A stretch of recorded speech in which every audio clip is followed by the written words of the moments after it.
और peaceful conduct कराने की पूरी तैयारी पुलिस की तरफ से कर ली गई है। एफएसटी और एसएसटी का गठन कर दिया गया है, अब वो ऑपरेशनल भी हो जाएंगे। इसके अलावा फोर्स डिप्लॉयमेंट प्लान जो है वो तैयार कर लिया गया है। जो क्रिटिकल बूथ है या जो वल्नरेबल बूथ है उस पर अकॉर्डिंगली फोर्स के डिप्लॉयमेंट का पूरा व्यवस्था कर लिया गया है। जो भी फोर्स आएंगे बाहर से तो उनके आवासन का, फिर उनके ट्रांसपोर्ट का, फिर उनके स्टे का पूरा प्लान कर लिया गया है और वो पूरा चुस्त दुरुस्त व्यवस्था से चल रही है।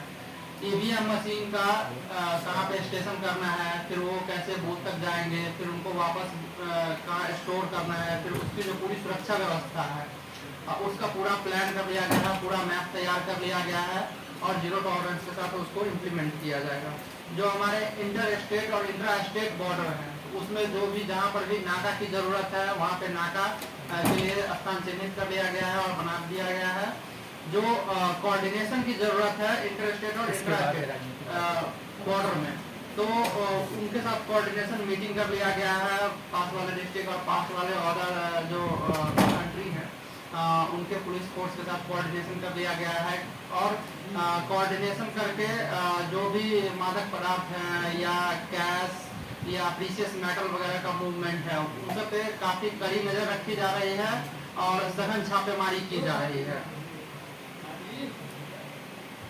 इस तरह से हमारे जो भी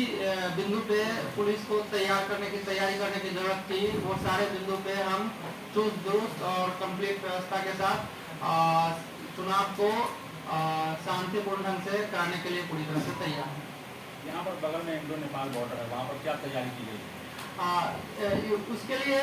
pre poll and on the day of poll इसका अलग अलग प्लान होता है। तो प्री पोल के लिए एफएसटी एसएसटी का गठन किया गया है और जो सीमा है उसको सील करने की जो व्यवस्था है वो सब भी कर ली गई है। On the day of pole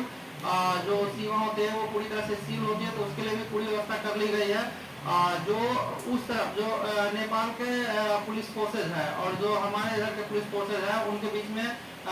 continue coordination meeting चल रही है, उनसे इंफॉर्मेशन साझा किया जा रहा है और किसी भी तरह का जो मादक पदार्थ है या कैश या अदर प्रीशियस मेटल जो चुनाव में किसी भी तरह का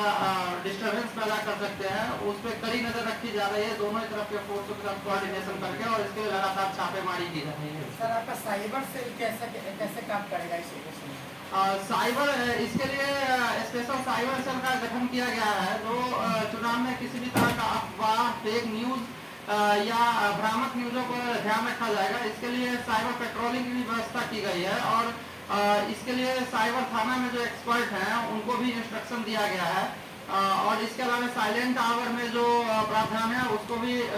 इम्प्लीमेंट किया जा रहा है और जो भी साइबर में एडवर्टाइजमेंट है उसमें क्या पेमेंट है मतलब इसके लिए अलग से ट्रेनिंग भी दी गई है ईओयू में और हमारी पुलिस पूरी तरह से साइबर पर निगरानी के लिए तैयार है और पूरी निगरानी रखी जाएगी।